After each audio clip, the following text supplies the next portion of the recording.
जय श्री राम, जय हनुमान जी। दोस्तों, मेरे YouTube चैनल पर आप सभी का हार्दिक स्वागत है।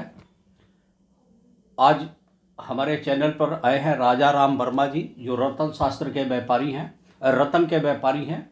जितने भी अंगूठी वगैरह बनवाई जाती है, जब हमारे को जरूरत होगा तो हम इन्हीं को याद करते हैं। वैसे तो जो जातक हैं वो अपने खुशी से जहाँ मर्जी तहाँ बनवा लेते हैं, कोई दिक्कत नहीं है। इनके विषय में एक हनुमान जी से रिलेटेड एक बात बताना चाहूँगा, जिसका जिक्र मैंने पिछले वीडियो में भी किया है। ये गाजियाबाद के सबसे प्रतिष्ठित और सबसे फेमस रतन के ये व्यापारी हैं और ये रहे हैं। और ये सारे जो जितने भी एस्ट्रोलॉजर हैं सबको ये सप्लाई करते आ रहे थे। अचानक एक हादसा हुई, वो देखिए कैसे हुआ। एक दिन ये किसी काम से मेरे पास आए, मैं यहीं पे बैठा हुआ था। अचानक मेरी नज़र इनके ललाट के ऊपर पड़ी तो मुझे ऐसा लगा कि इनके शरीर पर कोई काल बैठा हुआ है। आपको थोड़ी बहुत पता होगी कि मैं थोड़ा फोरहेड का भी जानकार हूँ और कभी कभी अंदर से इंट्यूशन ऐसी आती है कि मैं करेक्ट बात एकदम बिना किसी कुंडली के वैसे ही बता देता हूँ। मैंने इनको तुरंत बोला कि वर्मा जी, कोई बहुत बड़ा हादसा होने जा रहा है आपके साथ। तो ये बोले कि क्या करना चाहिए। हमने बोला कि आपका तो जन्म कुंडली है नहीं, और आप एक काम कीजिएगा, अपने बड़े बेटे का कुंडली लेके आइएगा। ये बड़े बेटे की कुंडली लेके जब मेरे पास आए तो उसके हिसाब से मैंने जोड़ घटाव किया। कैलकुलेशन में ये निकल के आएगी कोई बहुत बड़ा हादसा इन लोगों के साथ होने जा रहा है। मैंने इनको बताया, तब इनकी वाइफ इनके साथ आई थी। फिर मैंने बताया कि इसका एक सलाह मेरी अपनी ये है कि आप लोग किसी विद्वान पंडित से महामृत्युंजय का जाप करवा लीजिए और इसके लिए आप किसी विद्वान से तुरंत संपर्क कीजिए। ये लोग यहाँ से तो ठीक चले, रास्ते में इन लोग मियाँ बीवी के बीच में जो भी वार्ता हुई होगी, इन लोगों ने सोचा कि एक काम करते हैं, एक और बुजुर्ग एस्ट्रोलॉजर रहते हैं कहीं सिपरा साइड में, उनसे हम लोग मिल लेते हैं। तो ये लोग, उनका क्या एडवाइस है, तो ये लोग वहाँ गए, उनको कुंडली दिखाए, उन्होंने साफ मना कर दिया कि ऐसा कुछ नहीं है। देखिए, इसमें एक बात ये भी आती है कि एक डॉक्टर दूसरे डॉक्टर की पर्ची काटते हैं। ऐसा इस विद्या में भी है कि कुछ एस्ट्रोलॉजर एक दूसरे की बात काटते हैं अपने को ऊंचा रखने के लिए। खैर, जो भी रहा हो, जो भी सर्कमस्टांसेज रहा हो, इन लोगों ने फिर उस पर ध्यान नहीं दिया। वहाँ से इनका विचार बदल गया महामृत्युंजय का। और मेरे ख्याल से कितने दिन के बाद ये हादसा हुई थी वर्मा जी? लगभग 1.5 महीने के बाद। 1.5 महीने के बाद क्या हुआ कि इनका एक्सीडेंट हो गया। दिल्ली में जो मदर डेयरी है लक्ष्मी नगर के आसपास, उसी के आसपास डीटीसी के बस के नीचे एक्सीडेंट हो गया और राइट हैंड इनका पूरा जख्मी हो गया और एक हाथ कट गया। हाथ उठाइएगा।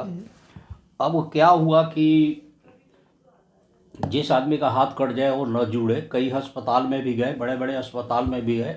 जब मेरे को खबर मिली तो हम भी काफ़ी भाग दौड़ किए, लेकिन वो हाथ जुड़ नहीं पाई।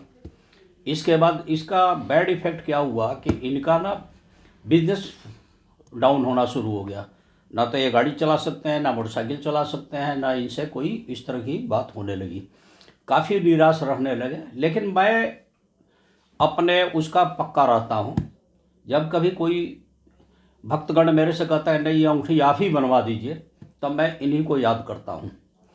खैर, चलता रहा। फिर भी इनका बिजनेस बहुत स्लो हो गया और ये काफ़ी निराश रहने लगे। मैंने बोला कि देखिए, अब निराश मत होइए, जो हादसा हो गई लाइफ में वो तो हो ही गई। आप हनुमान जी की शरण में चले जाइए।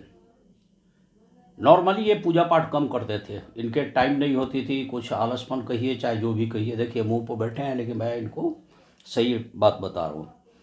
फिर ये इन्होंने मेरी काफ़ी प्रेशर देने के बाद ये हनुमान जी के शरण में गए और दोनों टाइम हनुमान जी का चालीसा पढ़ना है, नाक रगड़ना है, हाथ जोड़ना है, ये शुरू कर दिए। और हनुमान जी का देखिए, कृपा देखिए कि कैसे वर्षा। हनुमान जी ने ऐसा इनको उठाया कि आज के डेट में योगी जी जो उत्तर प्रदेश के मुख्यमंत्री हैं, इनका एक दो साइड बिजनेस भी है, हस्तकरघा और क्या क्या चीज़ों से रिलेटेड हस्तशिल्प हैं। हस्तशिल्प। हाँ, हस्तशिल्प वगैरह का इनका यहाँ से डिस्ट्रिक्ट गवर्नमेंट ने, यहाँ की अथॉरिटी ने नाम रिकमेंड किया, यूपी गवर्नमेंट से रिकमेंड लखनऊ गई और योगी जी ने सम्मानित किया इनको पीछे वर्ष। बहुत अच्छा सम्मान मिला है इनको, काफ़ी कुछ मिला हुआ है। अब मैं चाहूँगा कि इस संबंध में आप अपना प्रकाश डालें कि आपके साथ क्या हादसा हुआ और कैसे हुआ। हाँ, 2011 में मैं आया था गुरुजी के यहाँ। तो इन्होंने बताई थी ये बात कि भाई कुछ तुम्हारे मस्तक रेखा के हिसाब से कुछ खतरा मंडरा रहा है। लेकिन उस चीज़ को उतना सीरियस मैंने नहीं लिया, लेकिन जो इन्होंने बोला था वही हुआ मेरे साथ। और उसके बाद फिर भी हम ऐसे ही चलते रहे। फिर उसके बाद योगी जी और केंद्रीय मंत्री राकेश आचान जी द्वारा मुझे सम्मानित किया गया लखनऊ में बुला करके। जेम्स एंड ज्वेलरी का एक मैंने ज्वेलरी बनाई थी, तो उसके विषय में हमें अवार्ड मिला योगी जी से। और उसके बाद फिर ऐसे चल ही रही है जीवन। इसमें आप ये बताइए कि वहाँ से आपको क्या क्या मिला लखनऊ से। लखनऊ से हमें एक तो आने जाने का टोटल खर्चा मिला 2 लोगों का। उसके बाद 20,000 रुपये का डीडी मिला। उसके बाद में 2.5 केजी का तामपत्र मिला और जीवन भर के लिए पेंशन मिला। और जितना भी नेशनल और इंटरनेशनल एग्जीबिशन मैं करता हूँ वो सारा यूपी गवर्नमेंट का सारा खर्चा देती है। यूपी गवर्नमेंट का फेयर अगर मैं करता हूँ तो, जिसमें विदेश में जाने के लिए 2 लोगों का मेरे साथ भी एयर टिकट वगैरह सारा खर्चा सरकार देती है। तो मैं बाहर में भी एग्जीबिशन करता हूँ। 2014 में मैं साउथ अमेरिका गया था, सेंटियागो चिली, वहाँ से मैं करके आया। फिर उसके बाद मैं इटली बारी गया। इटली बारी के बाद में फिर मैं इटली मिलान गया। मिलान इटली के बाद जो है फिर मैं इथोपिया गया, अफ्रीका। अफ्रीका के बाद में फिर चाइना गया। चाइना के बाद में फिर अमेरिका ने मुझे वीज़ा दिया। तो अब अप्रैल के बाद हमें अमेरिका का फेयर करना है। देखिए, बताने का मेरा सेंस जो है इस चैनल पे कि आप लोग हनुमान भक्त हैं। आप आंख बंद करके हनुमान जी पे भरोसा कीजिए, हनुमान जी आप लोग की रक्षा करेंगे और किसी तरह की निराश ना होइए। जिस तरह से एक महान विपत्ति में पड़ने के बाद भी जब मैंने इनको दबाव देकर बोला कि भाई उनके शरण में जाइए, इस शरण में आए, तो हनुमान जी ने आज इतना इनको दे दिया है कि एक कई कंट्री भी घूम रहे हैं और सारी चीज़ हो गए और इनका दाल रोटी खूब बढ़िया से चल रहा है, बहुत बढ़िया से चल रहा है। और यही चीज़ बताने के लिए हमने आपसे कहा कि आप हनुमान जी के शरण में जाइए। आपने इनको देख लिया, ये इनकी आप बीती कहानी थी। अब ज़्यादा इसको प्रोलॉन्ग नहीं करता हूँ। प्रेम से बोलिए जय श्री राम, जय श्री हनुमान राम, जी। जय हनुमान जी।